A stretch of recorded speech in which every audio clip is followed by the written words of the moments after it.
प्रिय दोस्तों नमस्कार। गणित कक्षा 10वीं में आपका दिल से स्वागत है। आज हम आपको एक्सरसाइज 13.2 का प्रश्न संख्या फर्स्ट को समझाने का प्रयास करूंगा। प्रश्न कह रहा है, एक शंक्वाकार खिलौना 7 सेंटीमीटर व्यास वाले अर्धगोले पर अध्यारोपित है। खिलौना की कुल ऊंचाई 14.5 सेंटीमीटर है, तो खिलौना का आयतन ज्ञात करें। और इसमें कह रहा है पाई बराबर 22/7 मान ले। प्रश्न कह रहा है तो सबसे पहले प्रश्न को समझते हुए एक फिगर को बनाएंगे।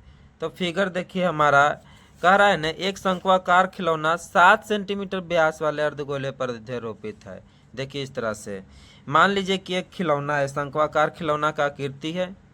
ये 7 सेंटीमीटर व्यास वाले अर्धगोले, या देखिए यहाँ से यहाँ तक ये अर्धगोला का निर्माण कर रहा है।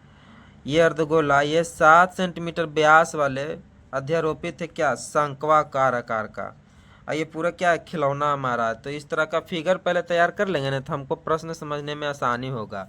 तो 7 सेंटीमीटर व्यास जिसकी ऊंचाई, खिलौना का पूरी ऊंचाई 14.5 सेंटीमीटर है। ठीक है, तब आगे बढ़ते हैं। चलिए प्रश्न की ओर अब चलेंगे। तो लिखेंगे हल। दिया हुआ है अर्धगोला का जो व्यास है 7 सेंटीमीटर है, तो आर बराबर क्या हो जाएगा 7/2, यानी अर्ध व्यास का आधा त्रिज्या 3.5 सेंटीमीटर। अब कह रहा है खिलौना की ऊंचाई, शंकु का ऊंचाई निकालने के लिए क्या करेंगे। खिलौना की ऊंचाई, टोटल ऊंचाई अभी न बताए थे, टोटल ऊंचाई में से शंकु की ऊंचाई, अर्धगोला की ऊंचाई घटा देंगे।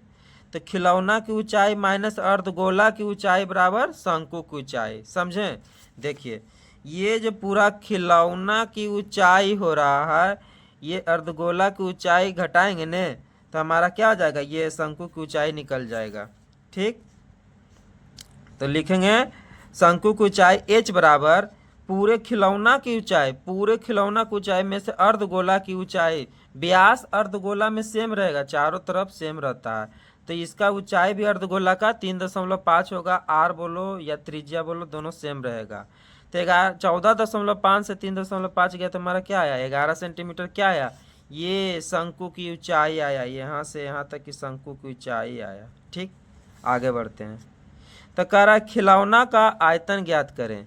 तो खिलौना का, संपूर्ण खिलौना का आयतन ज्ञात करने के लिए सबसे पहले अर्धगोला, अर्धगोला ये है हमारा, अर्धगोला का आयतन प्लस शंकु का आयतन, दोनों का आयतन निकालना पड़ेगा, तो तब ना खिलौना का आयतन निकलेगा। संपूर्ण भाग को निकालने के लिए पहले इसका आयतन या निकालेंगे अर्धगोला के, और फिर निकालेंगे शंकु के।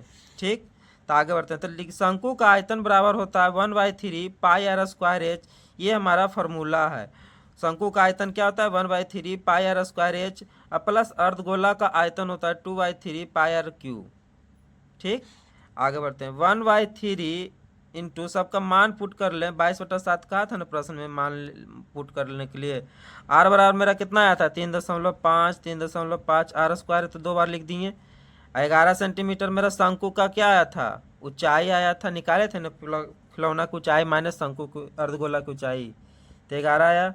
फिर इसका भी मान पुट कर दो, 2/3 22/7 पाई का मान कर लो आर क्यू, तो 3.5 का पावर 3। अब आगे बढ़ते हैं। तो प्रश्न में 1/3 इंटू 22/7 3.5 गुने 3, तो ये हमारा शंकु का आयतन आया टोटल, प्लस 2/3 22/7, ये तुम्हारा 3 बार लिख दिए आर क्यू का मान। फिर लिखेंगे 1/3 22/7 3.5 और 3.5, टोटल में से ये देखो 1/3 22/7 3.5, ये पक्ष देखो और इधर भी देखो ये पक्ष, दोनों पक्ष में कौन कौन सेम आ रहा है, तो 1/3 22/7 3.5 3.7। यहाँ भी देखो 1/3, 2 के पहले 1 भी तो हो सकता है, 1/3 22/7 3.5 3.5। यहाँ तक देखो दोनों तरफ कॉमन है, यानी कि दोनों को हम कॉमन ले लेंगे। तो दोनों को कॉमन लिए तो इधर क्या बचा हमारा 1/3 कॉमन ले ये लिए, 22/7 कॉमन ले ये लिए, दोनों ये भी ले ये लिए, तो बचा क्या हमारा इधर 11, प्लस के पहले हमारा क्या बचा एक पक्ष के में 11। इधर देखो तो इधर 1/3 कॉमन लिए तो 2 था ने, तो 2 मल्टीप्लाई 22/7 भी कॉमन ले लिए, 3.5 3.5 कॉमन ले लिए, तो बचा हमारा क्या 3.5।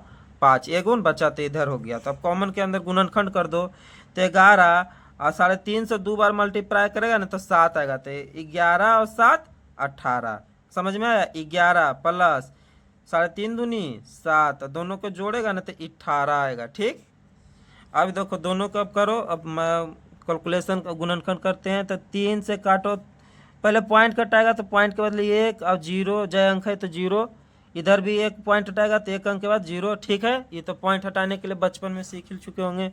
तो अब देखिए 3 से काटो, कौन कौन कट रहा था? 3 छक 18, 3 छक 18, ये तो हमारा कैंसिल हो गया।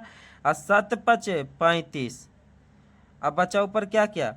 22 गुने 5 गुने 35 और गुना 6, 22 गुने 5 गुने 35 गुना 6।